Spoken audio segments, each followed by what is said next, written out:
Varicose veins కి సరైన చికిత్స కోసం సంప్రదించండి ఎవిస్ హాస్పిటల్. నమస్తే శ్రవంతి గారు. నమస్తే అమ్మా.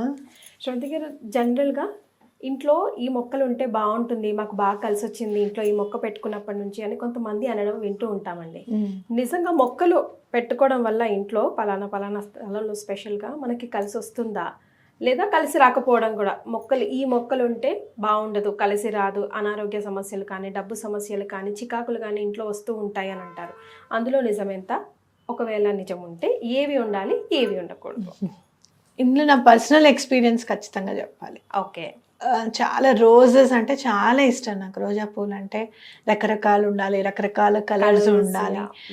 చిన్నప్పుడు చెప్పేవారు అనమాట, ఇక్కడ మీకు ఢిల్లీలో కనుక రాజ్భవన్ ఉంటుంది కదా, అక్కడ చాలా మొక్కలు బాగా పెంచుతారు. గవర్నర్ సముదాయాల్లో కూడా వాళ్ళు ఉండే ఏరియాల్లో ఆ ఇళ్లలో కూడా రకరకాల రోజా పూలు ఉంటాయి. గ్రీన్ ఉంటుంది, బ్లూది ఉంటుంది అని చిన్నప్పుడు చెప్తుంటే ఎప్పుడెప్పుడు చూస్తామా అలాంటివి అని చెప్పి అనిపించేది అనమాట.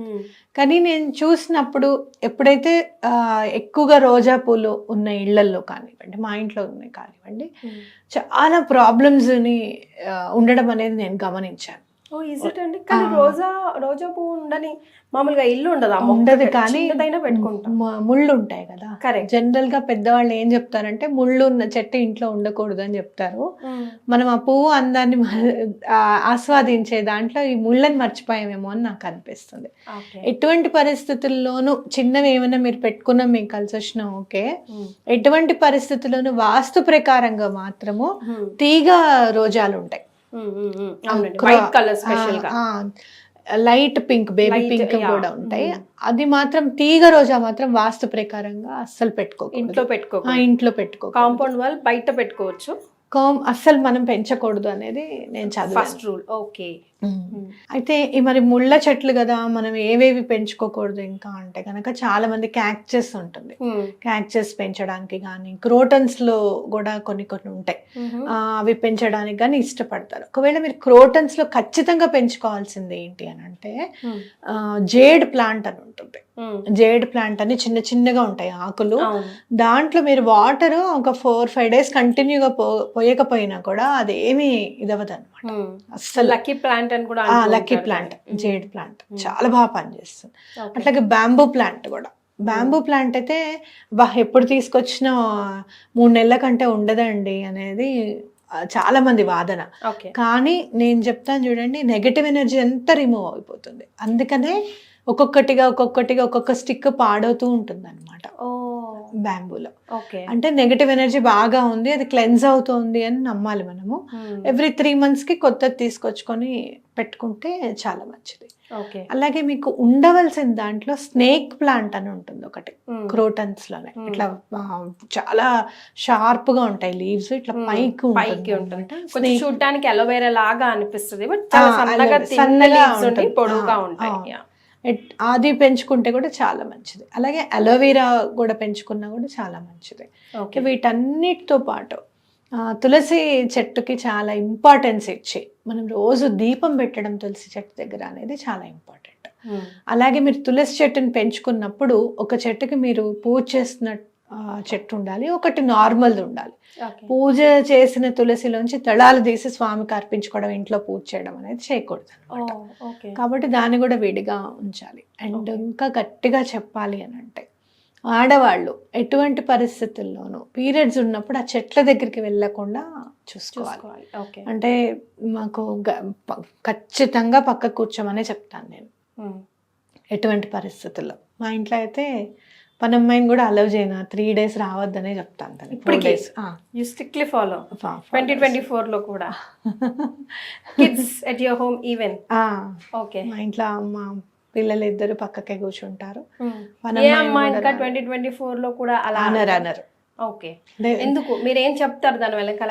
ఏం చెప్తారు? వాళ్ళకి అనిపిస్తుంది, వాళ్ళు అంటారు చాలా రిలాక్స్ గా ఉందమ్మా, ప్రశాంతంగా ఉంది. ఎక్కడ కూడా హడావిడిగా వెళ్ళిపోవాలి చెయ్యాలి అనేది అనిపించదు. పక్కకు కూర్చుంటే చాలా రిలాక్స్డ్గా అనిపిస్తుంది. ఒంటరిగా ఉన్న ఫీలింగ్ కూడా కలగదట వాళ్ళకి. రెస్ట్ తీసుకుంటున్నాము అనేది మైండ్లో ఉంటుంది. మరి అంటే ఈ మాటకి మనం టాపిక్కి డిబేట్ అవుతున్నా కూడా మన భాషలో చాలా వరకు ఇన్ఫర్మేషన్ ప్రేక్షకులకే వెళ్తుంది కాబట్టి ఈ కాంక్రీట్ జంగల్లో చదువుకున్న వాళ్ళైనా లేదంటే ఉద్యోగాలు చేస్తున్న వాళ్ళైనా మేడం ఫర్ దట్ మ్యాటర్ ఒక 2 days 3 days మనకు రెస్ట్ దొరికిందంటే ఆహాహా అని గంతులేయచ్చు. అది ఏ రీజన్ వల్ల అయినా, ముఖ్యంగా మనుషులు ఎవరు కనిపించకుండా మన కోసం మనమే ఉండడం అంటే అది బ్లెస్డ్ లాగానే అనిపిస్తుంది. బట్ దెన్ ఎస్, నాతో పాటు చాలా మంది అన్ని రకాల ప్రేక్షకులు మన అసమ టీవీ వాచ్ చేస్తూ ఉంటారు కాబట్టి దే మైట్ ఫీల్ ఇప్పుడు ఈ రోజుల్లో ఎవరు కూర్చుంటారండి మరీ బాగుంది శ్రవంతి గారు ఇలా అంటున్నారు ఏంటి అని చెప్పి. సో పిల్లలు బీయింగ్ అ యంగ్ వాళ్ళు ఎలా తీసుకుంటున్నారు? వాళ్ళు చాలా హ్యాపీ ఫీల్ అవుతారు. అందుకే చెప్పనా మీకు, చిన్న చిన్న పనులకు విలువంగా అందుకే హాయ్ అంటున్నారు అంటారు. ఇంకోటి ఏంటంటే ఎట్లాగూ బండి నడపకూడదు అవన్నీ కూడా సైన్స్ పరంగా కూడా చెప్పారు.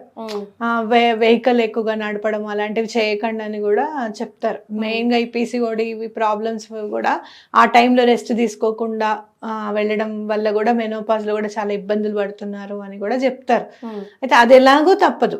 బయటికి వెళ్ళడం, కాలేజెస్కి వెళ్ళడం అవన్నీ తప్పదు. అన్లెస్ అంటే సాటర్డే సండేస్ ఏమైనా కలిసి వస్తే తప్పించి. కానీ ఇంట్లో ఉన్న వాళ్ళకు ఒక రెస్ట్ అనేది ఎన్వైరన్మెంట్ ఉంటుంది. అట్లాగే మనం పూజ చేసుకోవడానికి కూడా బ్రేక్ అనేది ఉండదు. అండ్ ఇంకొక కాయిన్కి ఇంకొక వైపు ఏంటంటే ఎప్పుడు కూడా ఎవరు సెలవు పెట్టినా ఏమైనా ఊరుకుంటాం, కానీ వర్క్ మేట్ సెలవు పెడితే మాత్రం మనకి ఎక్కడ లేని బాధ వచ్చేస్తుంది. కరెక్ట్ అవునా కాదా?